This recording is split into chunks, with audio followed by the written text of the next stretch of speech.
Welcome to episode 553 of the Brainy Business, Understanding the Psychology of Why People Buy. In today's episode, I'm excited to introduce you to Matt Sucha, author of The Hidden Yes. Ready? Let's get started. You are listening to the Brainy Business Podcast, where we dig into the psychology of why people buy and help you incorporate behavioral economics into your business, making it more brain-friendly. Now here's your host, Melina Palmer. Hello, everyone. My name is Melina Palmer, and I want to welcome you to the Brainy Business Podcast. So often, when something isn't working, whether it's a campaign, a sales conversation, or a team initiative, our instinct is to add more information, more incentives, more motivation. But what if the real answer isn't in doing more, but in removing what's getting in the way of a yes? That's the foundation of The Hidden Yes, the new book from Matt Sucha, CEO of Mindworks and editor-in-chief of Inside BE, a publication you may have come across in your search for behavioral economics insights. And if not, I highly recommend checking it out. Matt and his team have spent more than a decade helping major organizations across industries, including banking and telecommunications, to apply behavioral science to boost sales and improve customer experiences. Today's conversation shares practical tips and tools to help uncover and remove the hidden barriers that prevent people from saying yes, including his SURF method, which he will break down for us during the chat. As you listen today, consider where hidden no's might be showing up in your own work, moments when a decision could have been easy, but something small created resistance. Before we jump in, a quick reminder that you can find links to my top related past episodes, books, ways to connect, and more in the show notes for the episode, which are found within the app you're listening to and at thebrainybusiness.com/553. Now let's jump right in. Matt Sucha, welcome back to the Brainy Business Podcast. Thank you so much for having me here again. Absolutely. I always love our chats. We, of course, did an interview, my goodness, what feels like 100 years ago. I believe, though, when I interviewed you, my first book was about to come out. And now your first book is about to come out. So excited to be able to chat about that. Before we jump into all the amazing content, though, can you share a little bit about yourself and the work that you do? Happy to. So I'm in the consumer psychology business for a decade now. It's been exactly 10 years since I founded Mindworks, and we are primarily a consultancy. We help mainly banks, insurance companies, and telco companies boost their sales, both digital and in-person sales, through consumer psychology. We also do a lot of training, and lately we've created a licensing program where we train other trainers. We are now around 20 trainers across 4 continents in our methodologies, in our training that they can take and deliver to their own clients, their own audiences. So that's a little bit about what I do. And as you mentioned, I've been working hard for the past months on creating my first book, where I try to distill the best of my 10 years of experience applying consumer psychology in the wild. Well, I love it. And the book is so applicable, which, I love things that are applicable. And I think that it is just a space that people, like, they get interested in behavioral economics and behavioral science and start to, read the academic stuff or whatnot and go, okay, yeah, but like, what do I do with it? Right. So that inspiration is a lot of why I started the Brainy Business Podcast. And I know with work you've done with Inside BE and just like collecting case studies of the world, really, it's such a foundational space to be able to then work on making it so people can actually get it, like, and go do something with it. Right. So I guess what was the inspiration of turning it into a book? Because I know it's something that has been on your mind for quite some time, but wanting to wait until it's like ready for it to be, book worthy of both for your own time, but something that people want to read and they're going to get value from. So I guess what was it that made it feel like this was it? This was the time. How did you get to from just more articles to the book? For me, it all started with a book some 15 years ago. I was at the time studying actuarial mathematics, so something completely unrelated to consumer psychology, all about numbers. But I somehow, by coincidence, read Predictably Rational by Dan Ariely, and the book changed my life. I fell in love with behavioral economics, with consumer psychology, and since I kept reading and studying all I could on the topic until I founded my company, and that's also one of the reasons why, for me, books have been kind of reserved for those who really have something to say and really have something to add. Because I've read a lot of books, a lot of great books, but a lot of mediocre books also that just repeat the same stuff that I've read in other books elsewhere. And I didn't want to add just another mediocre book. So it took me a lot of time, but kind of the final moment was what I mentioned at the beginning, this licensing program where we started teaching other trainers, sometimes trainers with 20 years of experience in sales training, in training marketers. And they were so excited about our SURF method, about our training, about our work and case studies. And that really convinced me that now is the time where I can feel quite sure that I have something credible to add.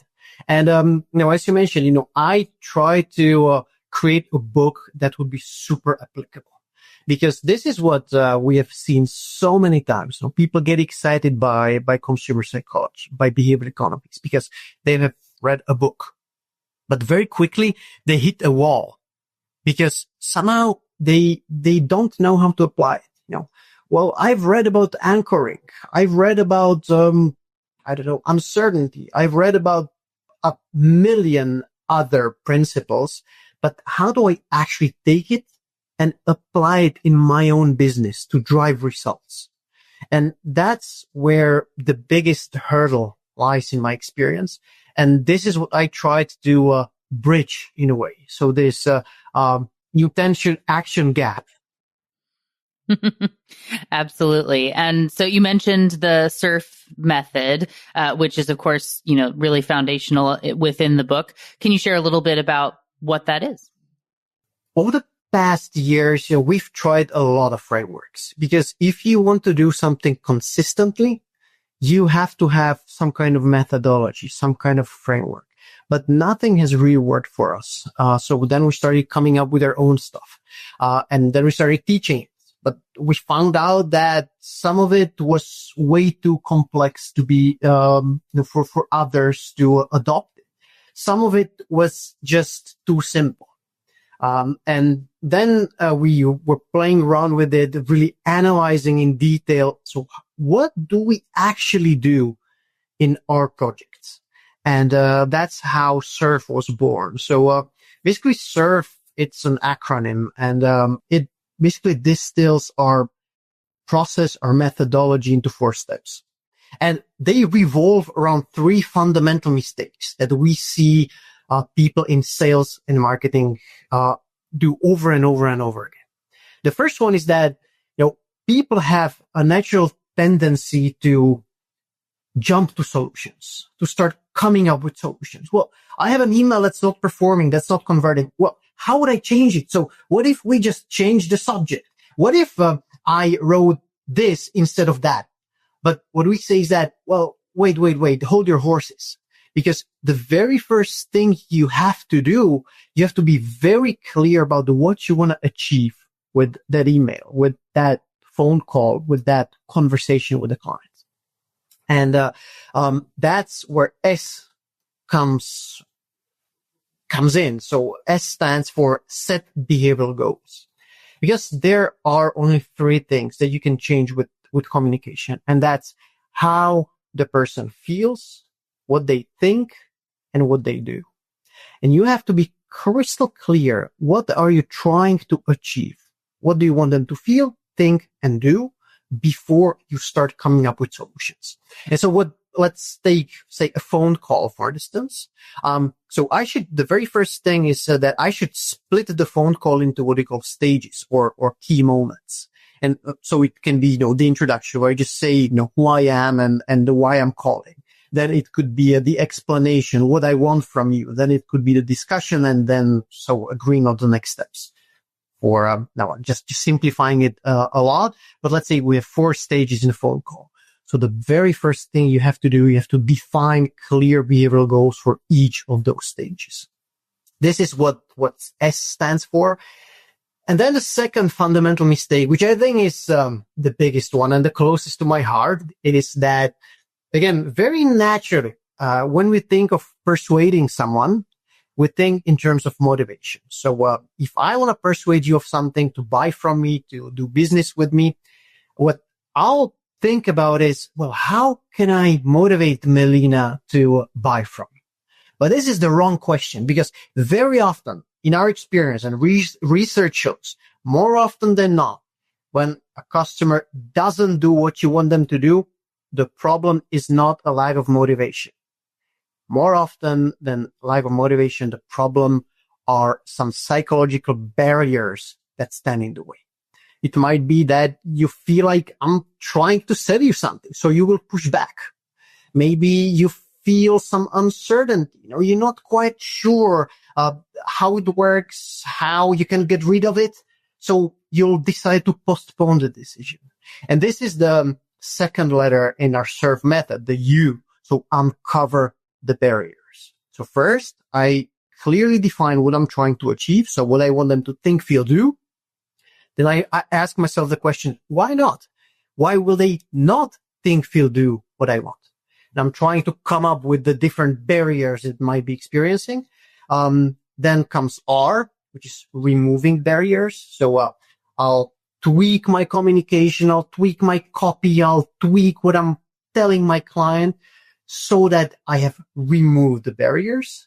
And then only at the very end comes F, which stands for focus on motivation. So at the very end, I'm trying to increase motivation. But again, we try to avoid the usual suspects, discounts and benefits, because that costs a lot of money and might not be so effective. And we try to play around with context and changing context so that my offer, my product seems more attractive.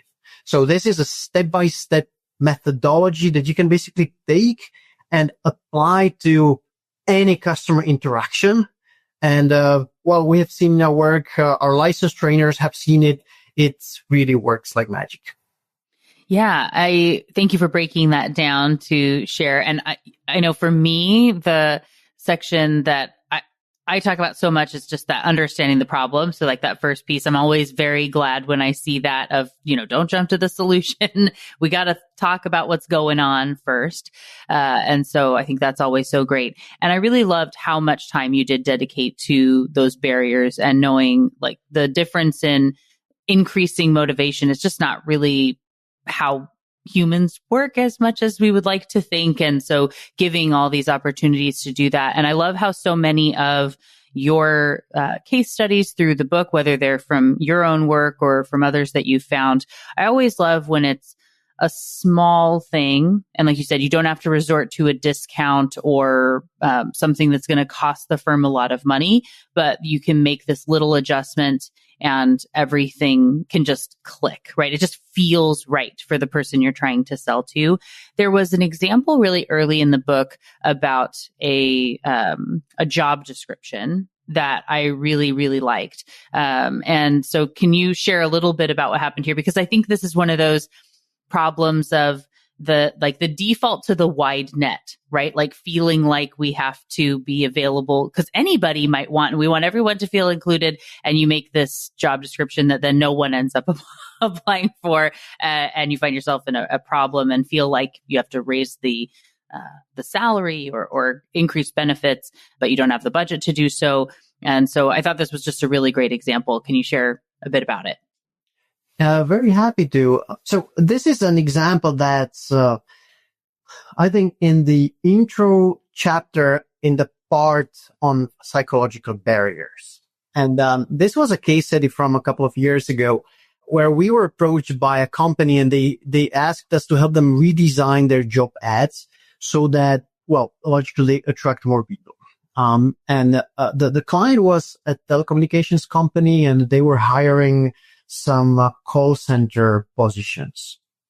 And so we came in and we saw that the job ad actually wasn't bad. It was average, maybe a little bit better than average. But the mindset that the company had was wrong. Because if you take a step back and you think about trying to find a job, it's a situation where, you're not really feeling super comfortable. You're not at ease because you don't do it too often. And most importantly, it's filled with uncertainties. How will the new boss behave? What will my colleagues be like? Will I be able to perform well in the new job? And so the way the managers at this company were looking at hiring and the job ad was, well, please help us make the job ad more attractive. And we have to motivate people to apply. And we thought, well, you know what? Maybe this is not a problem of motivation. So let's try to look at it the other way around. So let's ask ourselves, why not? Why might a person who's actually reading the job ad decide not to apply? And so we did some research. We spoke with the target group, and we identified a couple of barriers that were discouraging people from applying. And one of them was, for instance, they had some requirements on education. But actually, when you looked at the requirements, they allowed for everybody. So there was, you can have a high school degree, you can have a university degree, you can have a PhD degree. But of course, for a call center agent, not many PhDs will apply. But what might the fact that you have mentioned PhDs cause? Well, a lot of uncertainty, because if I don't have a university degree, not even a PhD degree, and I see that it's a job suitable for PhDs, well, I think, well, my God, will I be able to actually perform well enough in this job? So we told them, let's just remove all these requirements about education. Then we discovered another uncertainty, which was related to previous bad experience with bad employer practices. Because very often, if you work in a call center, it might not be a corporation with some high standards when it comes to paying salaries and so on, but it might be a tiny call center where you get, they might not just not really be the best employer you can imagine.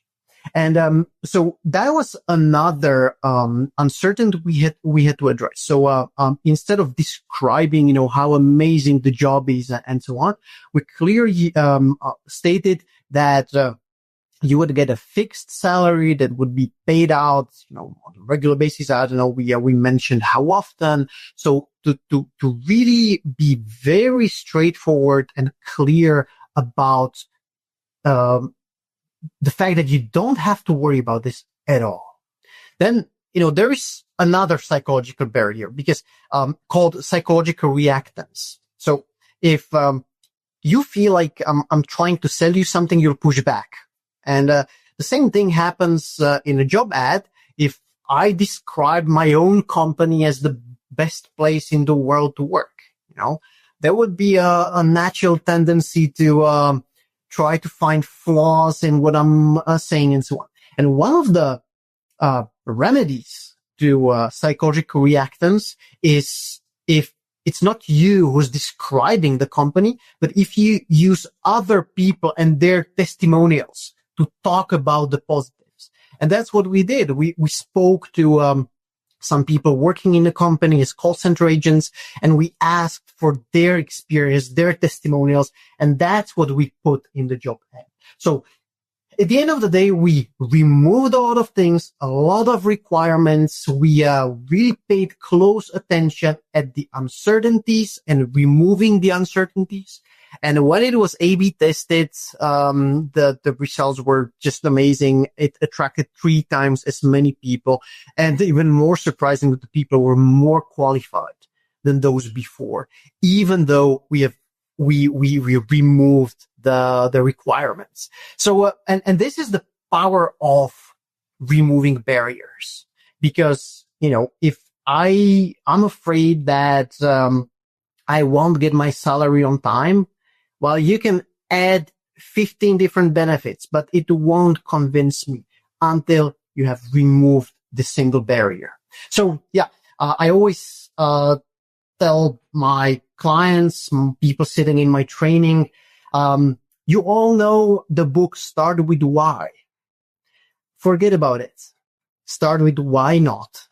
That's the very first question you should ask yourself. Why not? Why isn't my customer, my client doing what I want them to do? Yeah, I know, talking about the question that you can ask people, and that, like, why aren't they doing what I want them to do already, is such a powerful way to consider. Like, so many people will think it's so obvious that anyone who's qualified should go do this thing, but we don't, right? And as you said about intention action gap, like, there's something that's holding them back. And say you can't be piling up benefits if you don't address, their sort of elephant in the room of the thing that really matters to them. I loved in that example as well. Like, one, thank you for sharing how it's very tangible, I think, for people to see those little things. And where sitting and creating the job description, again, you feel like, well, I want to say that anybody could apply because they can. I don't want someone to think they can't. So we'll include the PhD, but you don't think about what that might mean for someone that doesn't have one, that's actually a better fit and more likely to apply. So if you focus on who you really want, what they care about, I think there was also, that it mentioned, just being able to reframe. And there was something about the confidence that your schedule is not going to be changing. You can plan for the weekend, and like these times that you always know you'll be out of here by 5:00 or whatever, that sort of schedule you can plan in advance. And like, that's a big uncertainty for people when you have kids or other things going on, and just having it right there. And like you say, potentially having a testimonial that says, I love that I can always plan for like when I'm going to be leaving and have a set schedule. But that's something that seems so obvious.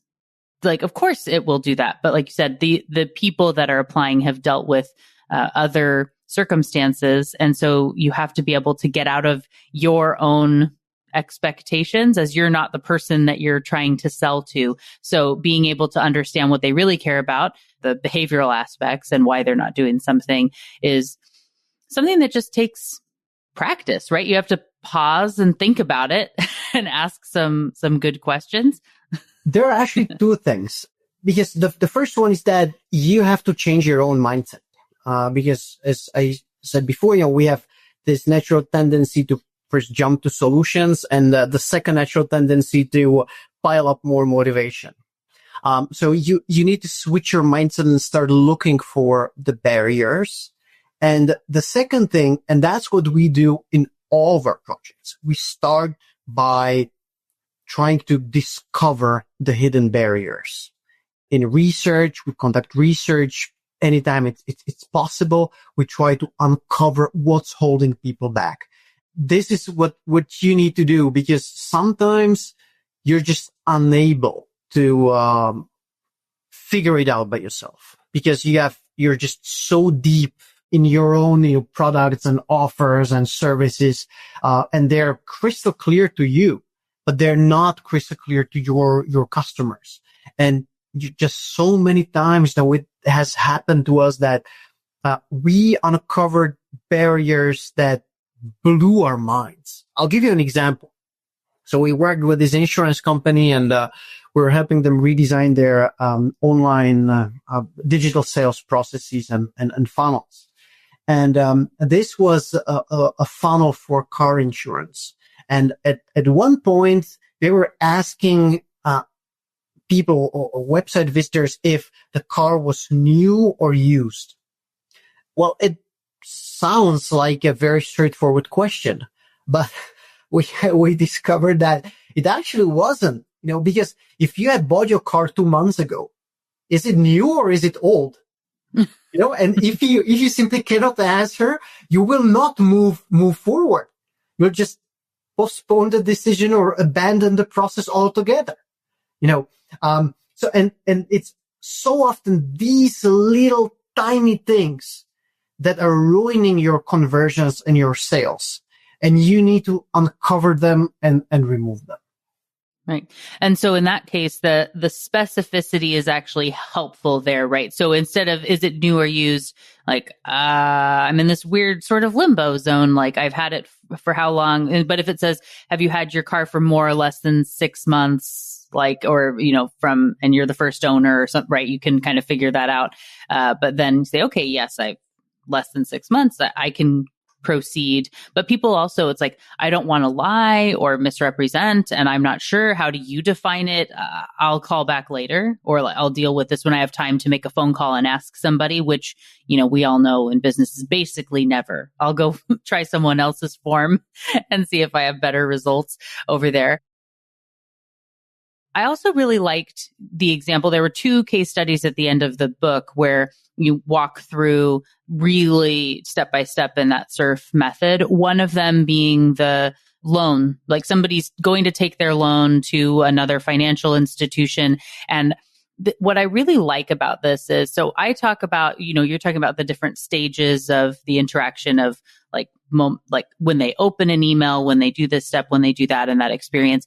I talk about those of finding nudgeable moments, right? Ones that are where we have a little bit more of an opportunity to change someone's behavior. And one of the things I tend to say is, like, by the time someone has already left, it's really hard. That's not nudging anymore. You have a whole other process to bring someone back. But maybe they called and they were upset about something, or they started to ask a question, or you notice if you work at a bank or other financial institution, they start moving, money out of a primary account. Like, you can start to see things that might be a trigger.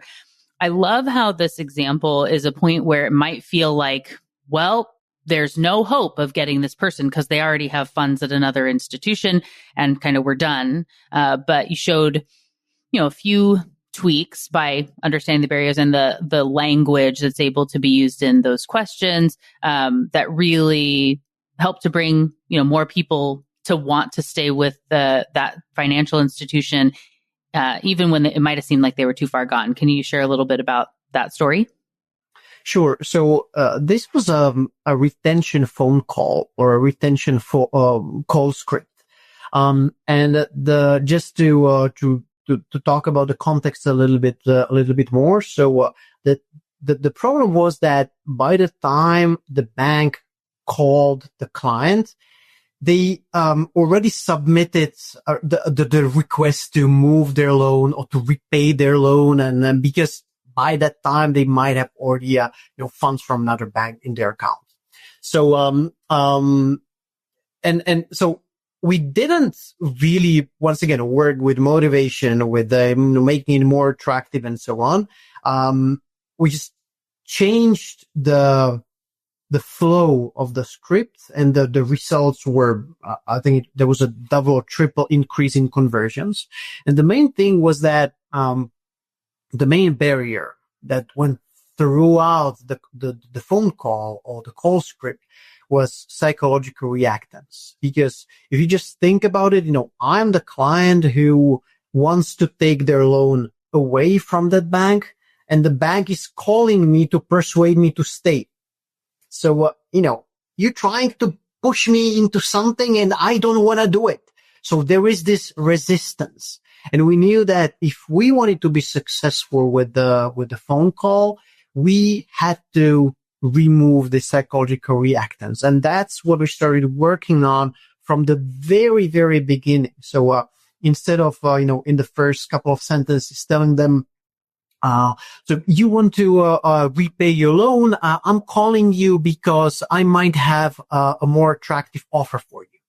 Well, it's destined to fail, because it's exactly even kind of fueling this psychological reactance. So the way we started the call was, "Hi, Melina, I'm calling you because we saw that you want to repay your loan, and I'm here to help you do just that." There is absolutely no resistance, no reactance from your behalf, because you feel like I'm trying to help you. And this is how we split the phone call into, I think, 5 or 6 different stages. We were absolutely crystal clear about what we were trying to achieve at each stage of the interaction. And then we cleverly designed and tested and kind of redid a couple of times the phone call, so that it really performs well, and it's easy to use for the agents. There was another interesting part towards the end of the phone call, because your goal was basically for the client to stay at the bank and or to take a bigger loan, or to do something else. So they want to use the opportunity to cross-sell. But again, it's a situation where you will try to resist, because I'm trying to sell you something. And another remedy to psychological reactance is what's called an alternative of choice. So instead of telling you, "Well, Melina, so it's great that you want to stay, and have you considered taking or refinancing and taking a bigger loan?" You're like, "I just told you I want to stay, and you're trying to upsell me." So instead of doing that, we said, "Well, look, I mean, the system is showing me some interesting possibilities that I could do for you. Can I tell you about those?" So we first ask for permission. Why? Again, that's deeply rooted in psychology. We're trying to expand the customer's zone of acceptance. And then I'll tell you, well, Melina, there's of course the opportunity to do just what we have just talked about, or I see that we could offer you XYZ. So I'm giving an alternative of choice, and you're not feeling pressured into anything.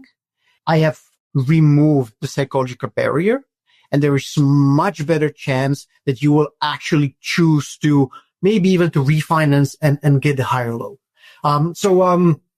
It's a little bit tough to explain everything we did on the spot here. But that's why the book is here, right? So everybody could go read the book to get all the details, and it's after know all the different barriers, and it's just such a great example that shows step by step, I can see why you chose it. One of the other aspects of it that I know really stood out for me that I think is valuable for people to hear is it also ended up still taking the time to thank the person for having been, a customer of the bank for 8 years, and really appreciate your loyalty in that, where there's a line of where you can feel like, okay, you're just saying that because you have to say that, but that it also asks the question of, do you remember why you joined, why you came to us back then? Right. So it's kind of got that exit interview feel to it. Like, we want to know, but also as that person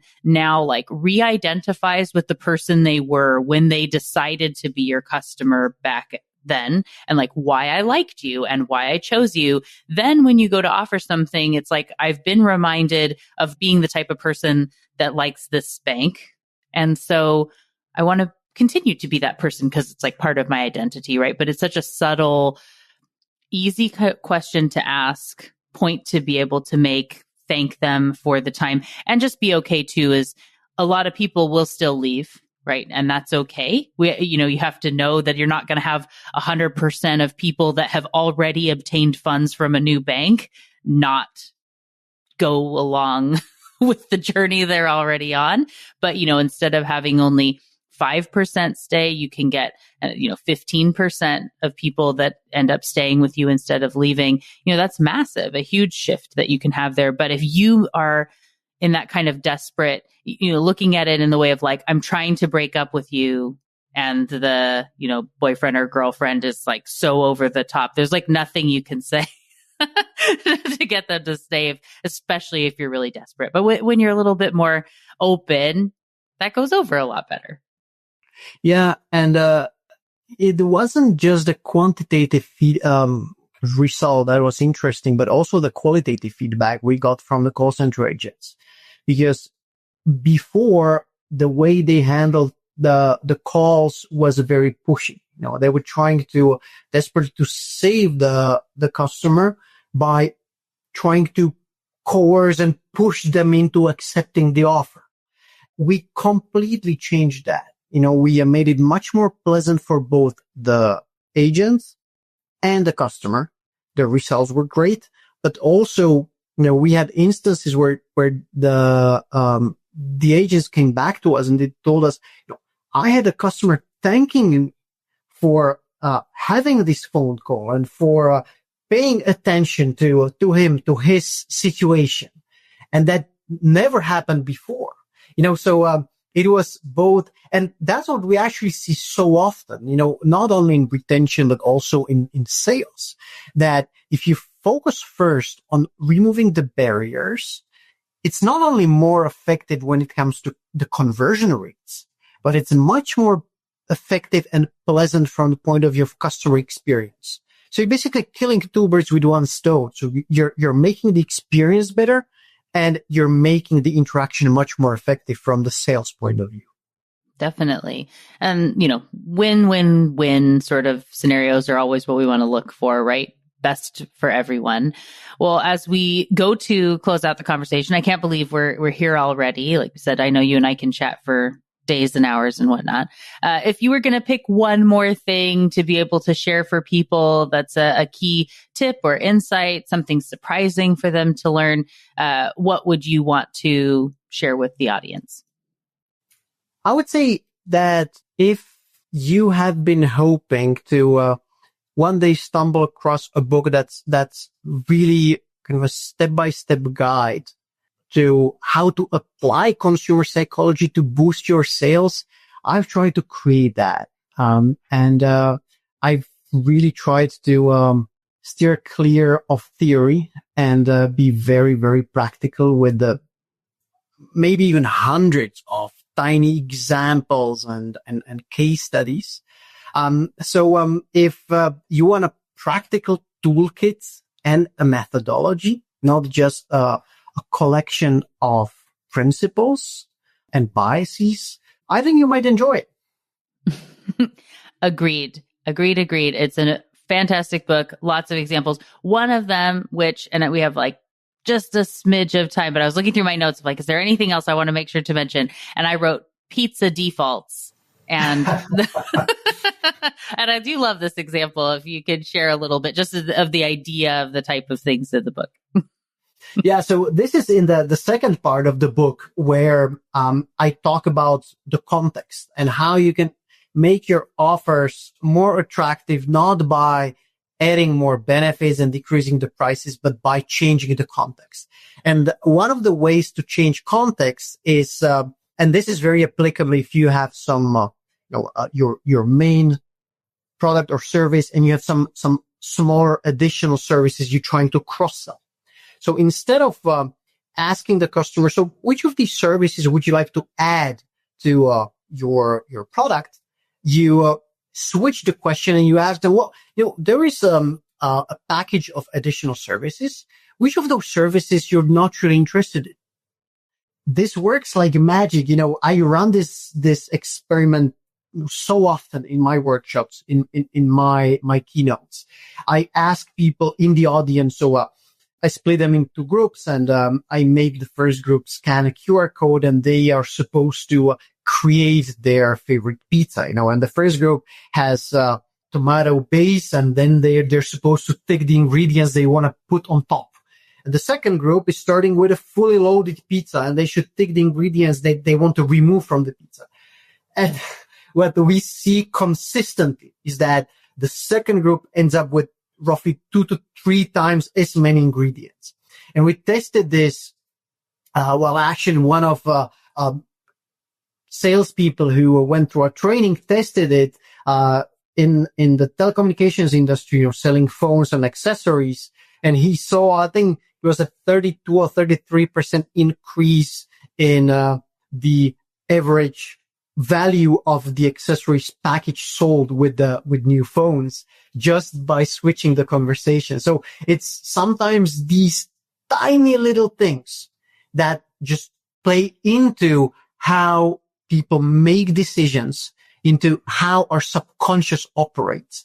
And they don't require you to change your strategy, to change your product, to change your prices. You're just playing around with context and you can become so much more effective. Absolutely. No, I loved that example and showing, it's 50 cents for each topping. So add how many you want or take away what you don't want, and, changes everything, whether you end up adding 2 things or you only take away 2 things, right? It changes the context and is meaningfully different for the organization. And the person likely ends up with a pizza they like more because it has more of their favorite toppings. And in that context, the extra 50 cents isn't, they're feeling better about the value. And again, so much to unpack that's in the book for everyone who's going to go get the hidden yes. So for everyone who is now so excited to get their copy and to follow you and learn more, we'll of course have links in the show notes, but what's the best way for people to follow you, get the book, all that good stuff? The book will be or is on Amazon. So that's, I think, the best way to get it all over the world. And the best way to follow me is either on LinkedIn. You can very easily find my name. So it's Matt with 2 T's and Sucha is my surname. Or you go to thehiddenness.com and there we can get in touch. Perfect. Like I said, we'll have links in the show notes. We'll make it super easy. But thanks again, Matt, for joining me on the show. It was delightful to chat with you, as always, again today. Thank you so much for having me. Thank you again to Matt Sucha for joining me on the show today. What got your brain buzzing in today's conversation? Personally, I really enjoy how the SURF framework simplifies something that can otherwise feel complex, making it easier for teams and organizations to start applying behavioral science in a practical, structured way. This approach helps make the process of identifying and removing barriers before looking for motivation feel intuitive and actionable, which I love. I especially appreciate the examples he shared in our conversation and throughout the book. I always love when people can show how small changes in clarity, confidence, or friction can dramatically shift outcomes. It's a great reminder that yes is often hiding just beneath the surface. You just need to create the conditions for it to emerge. So as you think about your own work, where might there be a no that's holding things back with a yes hidden just beneath that surface? What would happen if you made that step or decision just a little easier? Come share your thoughts with me on social media. You'll find me as the Brainy Biz pretty much everywhere and as Melina Palmer on LinkedIn. There are links in the show notes to make it easy, along with links for my top related past episodes and books, including The Hidden Yes and more. It's all waiting for you inside the app you're listening to and at thebrainybusiness.com/553. Thank you again to Matt Sucha for joining me on the show today. It's been a delight to chat and learn from you. Join me next time for another brainy episode of the Brainy Business Podcast. It's going to be a lot of fun. You don't want to miss it. Until then, thanks again for listening and learning with me. And remember to be thoughtful. Thank you for listening to the Brainy Business Podcast. Melina offers virtual strategy sessions, workshops, and other services to help businesses be more brain-friendly. For more free resources, visit thebrainybusiness.com.